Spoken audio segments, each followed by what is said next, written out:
Assalamualaikum dan selamat sejahtera. Bertemu kita di sesi pembelajaran yang seterusnya. Pada minggu lepas, awak dah belajar kan tentang kepelbagaian organisma. Jadi hari ini, cikgu akan sambung subtopik yang kedua, iaitu pengelasan organisma. Baiklah, organisma terbahagi kepada dua jenis, iaitu haiwan dan tumbuhan. Apa beza haiwan dan tumbuhan? Tumbuhan ialah organisma yang membuat makanan sendiri melalui fotosintesis, manakala haiwan merupakan organisma yang mendapat makanan daripada organisma yang lain. Kita lihat dulu pengelasan haiwan. Haiwan dikelaskan kepada dua, iaitu vertebrata dan invertebrata. Vertebrata merupakan haiwan yang mempunyai tulang belakang, manakala invertebrata merupakan haiwan yang tidak mempunyai tulang belakang.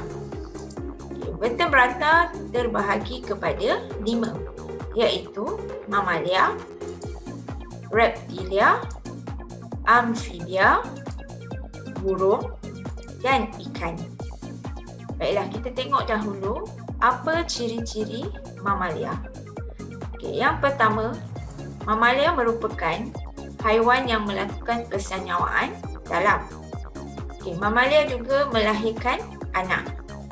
Ciri yang seterusnya, mamalia betina mempunyai kelenjar susu untuk menyusukan anak. Selain daripada itu, mamalia juga berdarah panas, bernafas melalui peparu, dan badan mamalia biasanya dilitupi oleh bulu atau rambut. Contoh haiwan yang tergolong dalam kategori mamalia ini adalah gajah, zirafah dan singa. Seterusnya, reptilia.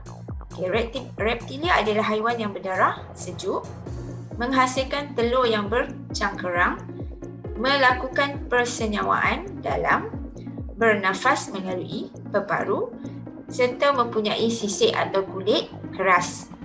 Contoh haiwan yang tergolong dalam kumpulan reptilia ialah pengu, ular ataupun buaya. Seterusnya, amfibia. Amfibia adalah haiwan yang berdarah sejuk, menghasilkan telur berlendir dan tidak bercangkerang, melakukan persenyawaan luar.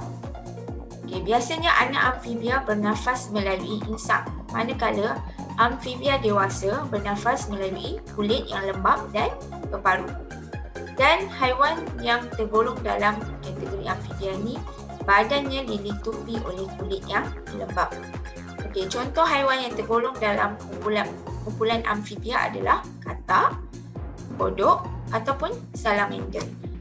Yang tidak kena salamander itu ini adalah salamander yang berwarna hitam dan kuning ini. Seterusnya, burung. Apa ciri-ciri burung?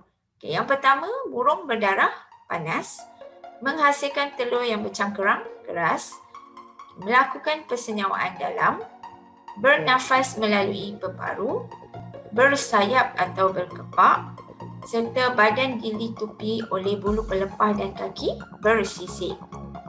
Seterusnya, ikan. Ciri-ciri ikan adalah ia bertelur, berdarah sejuk, mempunyai sirip dan ekor, melakukan persenyawaan luar, bernafas melalui insang, serta badan dilitupi oleh sisik keras yang berlendir. Seterusnya, kita lihat pula haiwan invertebrata. Haiwan invertebrata terbahagi kepada 2, iaitu yang mempunyai kaki dan yang tidak mempunyai kaki. Baiklah, kita tengok yang pertama dahulu, yang tanpa kaki.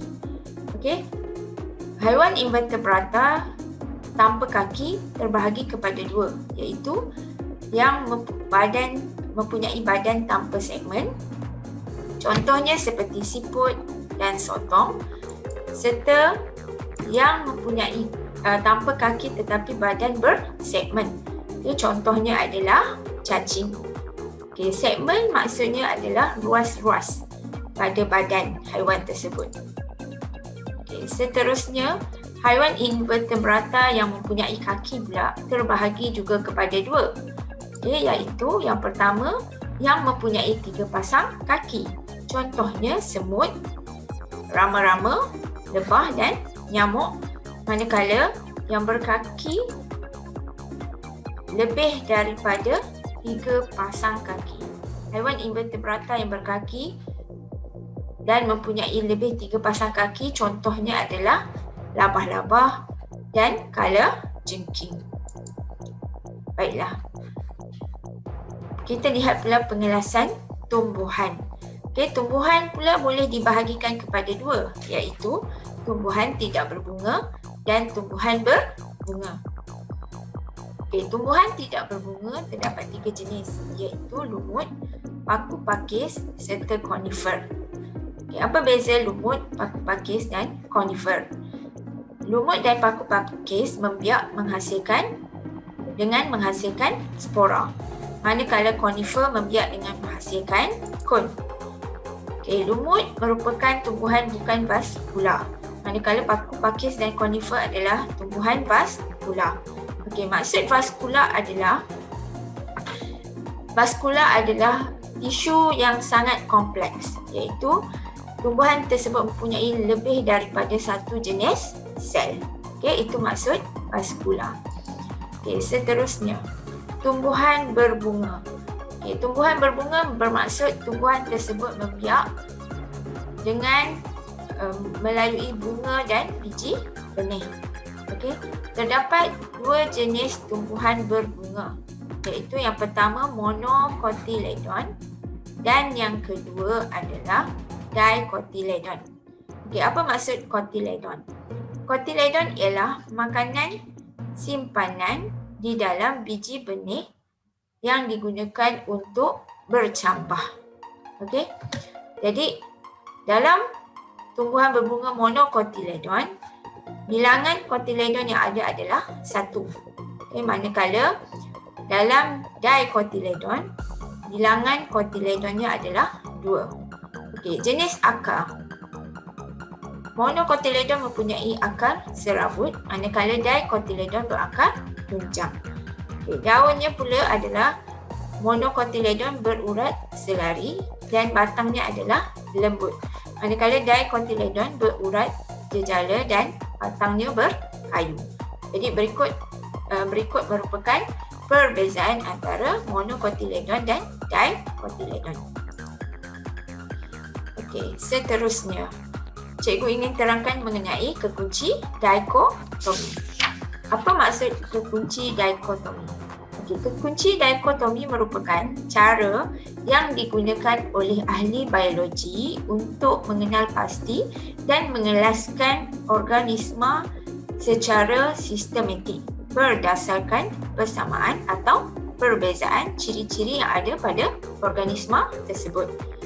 Okey, contoh di sini. Haiwan yang tergolong dalam kumpulan vertebrata. Jadi haiwan tersebut kita akan membuat soalan sama ada adakah organisma itu berdarah panas. Jika dia tergolong dalam golongan mamalia atau burung. Dan jika tidak, mungkin haiwan tersebut tergolong dalam golongan ikan, reptilia atau amfibia. Okey. Kemudian adakah organisma itu mempunyai bulu pelepah? Jadi kalau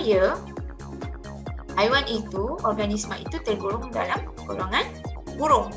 Manakala jika jawapannya tidak, haiwan tersebut akan tergolong dalam golongan mamalia. Okey, tadi untuk golongan ikan, reptilia dan amfibia pula, okey, organisma itu adakah bersisik atau tidak? Jika dia mungkin tergolong dalam golongan reptilia dan ikan. Tapi jika tidak, jadi dia adalah golongan amfibia. Okey, reptilia dan ikan pula. Adakah organisma itu mempunyai insang?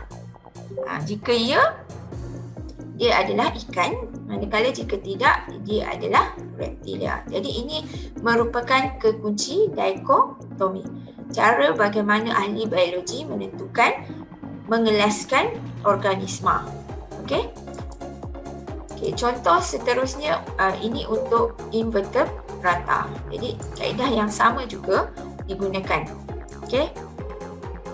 Baiklah, sebagai kesimpulan, di sini cikgu tunjukkan rajah yang menunjukkan ringkasan kepada pembelajaran kita pada hari ini. Okey, cikgu harap apa yang cikgu terangkan ini semua pelajar jelas dan faham. Dan semoga kita berjumpa lagi di kelas yang akan datang. Okey, sekian. Terima kasih.